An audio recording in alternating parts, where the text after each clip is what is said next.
V tem mini predavanju predstavim rešitev za vsa dolgočasna predavanja, pa tudi za druge skupinske procese, kot so recimo sestanki, strateške delavnice, odločevalski sestanki, skratka vse zadeve, ki potekajo na daljavo prek videokonferenc.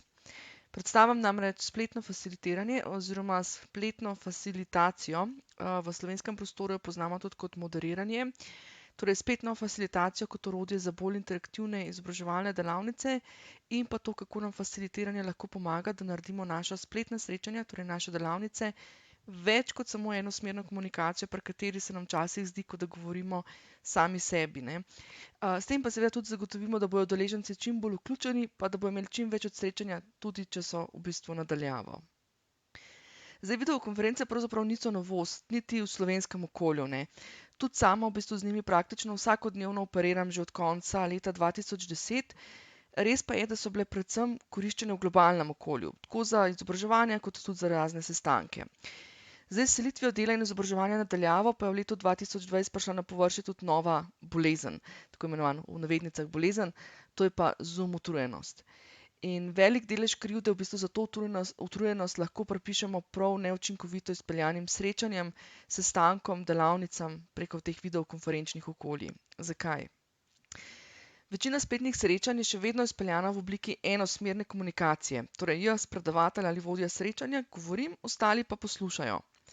Če pa so ljudje na drugi strani ekrana samo opazovalci, je potem njihova možganska aktivnost toliko manjša in manjši interes za sodelovanje. Zdaj, po domač povedano, hitreje se zdolgočasijo in večja je možnost, da odklikajo stran iz Zooma, Teamsov oziroma Webexa, ker pač iščejo tisti engagement, tisto stimulacijo, nekaj, da jih drži pokonci, ne. Ali pa se jim enostavno zdi škoda časa na spletnem srečanju. Skratka, iščejo izhod in na računalniku je ta izhod res samo par klikov stran. Vi kot predavatelj pa verjetno še opazili ne boste, da vas nekdo sploh ne gleda oziroma ne posluša. Kadar govorimo pa o izobraževanju, pa ne smemo pozabiti potem še na to, da je cilj, da ljudje čim več odnesejo. Zdaj, če so prišli k vam kot vaše stranke, samoplačniki imajo verjetno konkretno željo, težnjo potem, da odnesejo čim več. Če so pa to zaposleni v podjetju, je pa seveda želja naročnika, da je čas, ko so zaposleni odsotni z delovnega mesta in je v bistvu ta čas strošek za delodajalca, torej da je ta čas potem tudi dobro izkoriščen. Torej, da ni samo strošek, ampak da res postane investicija. Zato je nujno, da kot izobraževalci stopimo tako rečen dol s katedra in gremo iz pozicije jaz povem, v oni povejo oziroma v oni spregovorijo.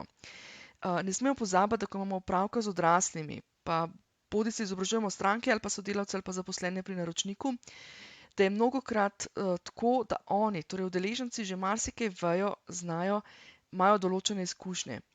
Po drugi strani pa ne smemo spregledati dejstva, da smo ljudje tudi konec koncev socialna bitja in se učimo tudi drug od drugega, kar pomeni, da je nujno treba izkoristiti tudi te vire, ki jih v taki skupini udeležencev v bistvu tudi že imamo.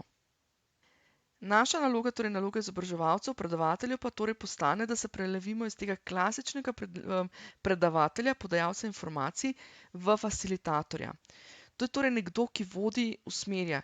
Je kot neke vrste v bistvu dirigent, ne? Ima svoj načrt, to je ta notni zapis, po katerem vodi in usmerja udeležence.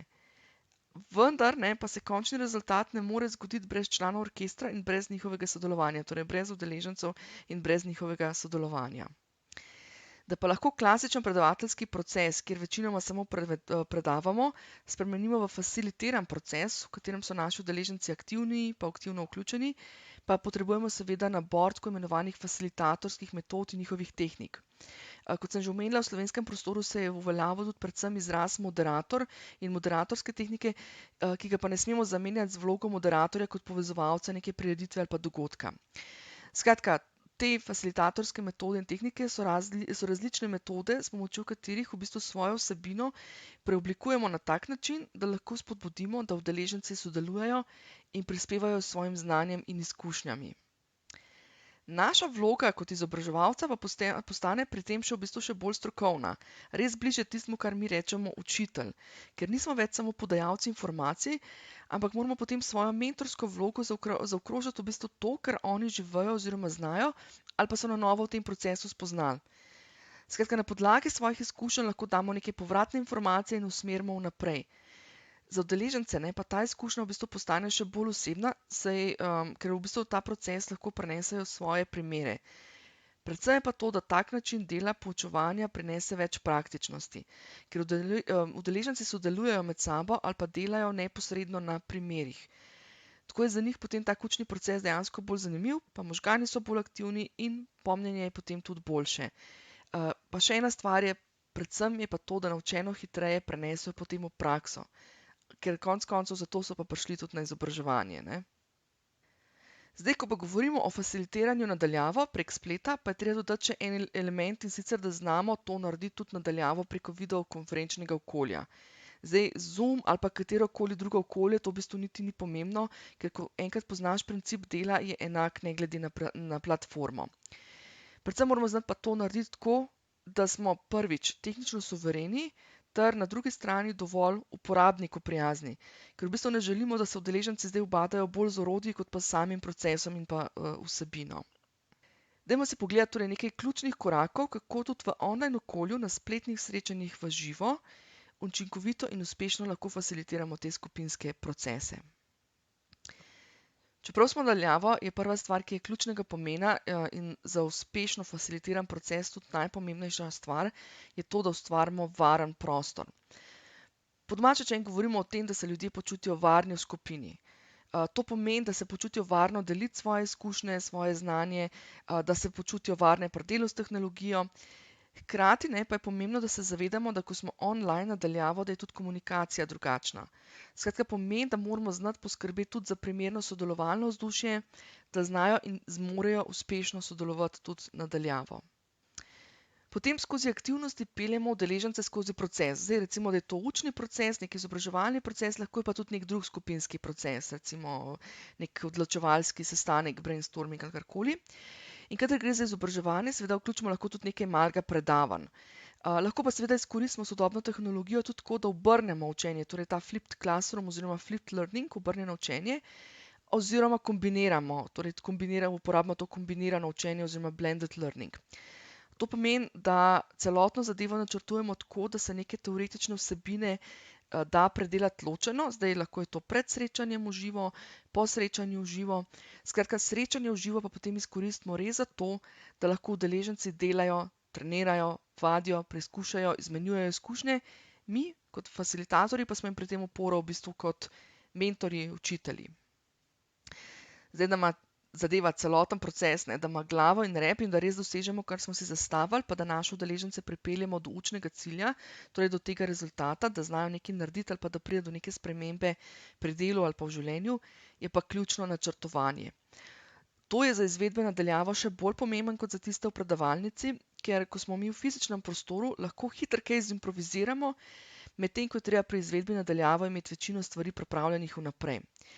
Mimogrede je pa dobra lastnost potem digitalnega sveta to, da lahko naredimo enkrat in večino stvari kasneje samo reusamo oziroma kopiramo.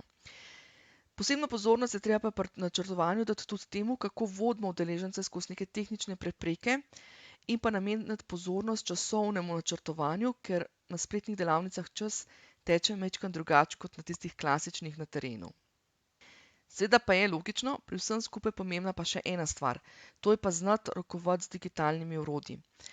Zato vključuje tako rokovanje z videokonferenčnim orodjem, torej Zoom, Teams, Webex ali karkoli drugega. Pa še enkrat za spodbudo povem, ko poznaš princip dela z enim e-okoljem, je z nekaj malega tehničnega treninga v drugem okolju praktično vse enako. Torej, znati treba rokovati z orodjem, tem videokonferenčnim, in pa znati rokovati z aplikacijami za kolaborativno oziroma sodelovalno delo. Pri tem je treba biti pozoren seveda predvsem na to, da jih ne znamo samo uporabiti mi sami kot izvajalci, torej da smo suvereni v njihovi uporabi, ampak da na drugi strani, da znamo pri njihovi uporabi ustrezno voditi tudi udeležence. Ker če namreč ne vemo, kako zadeva deluje na drugi strani in če nismo pozorni, da pripravimo vse zadeve dovolj enostavno tudi za naše udeležence in ne da je enostavno samo za nas izvajalce, se nam lahko zelo hitro zgodi, da se udeleženci na koncu bolj ukvarjajo s tehnologijo kot pa z vsebino. In kar je pa res najpomembnejše še pri vsem skupaj, oziroma ne najpomembnejše, ampak najboljše pri vsem skupaj, je pa to, da ko enkrat obvladaš veščine spletne facilitacije za izobraževanja oziroma za izobraževalne delavnice, Lahko s pomočjo teh veščin izpelješ tudi participatoren, torej tak udeležence vključujoč brainstorming, naprimer za iskanje nekih rešitev ali pa za dizajniranje nekega novega produkta in tako naprej, ne. Ali pa timska srečanja, pa neke odločevalske sestanke, strateške delavnice, skratka nekaj, kjer je cilj skupino pripeljati do nekega skupnega cilja. In to celo v klasični obliki, torej tudi v predavalnici ali pa sejni sobi, ne. Skratka, z digitalnimi veščinami, ne, na drugi strani pa si opolnomočen za to suvereno in samostojno rokovanje z različnimi digitalnimi orodji. Če torej želiš ponesti svoje veščine izvajanja izobraževanj, zlasti izobraževanj preko spleta na višji nivo, pokukaj na Edugodek.si v rubriko Facilitiraj.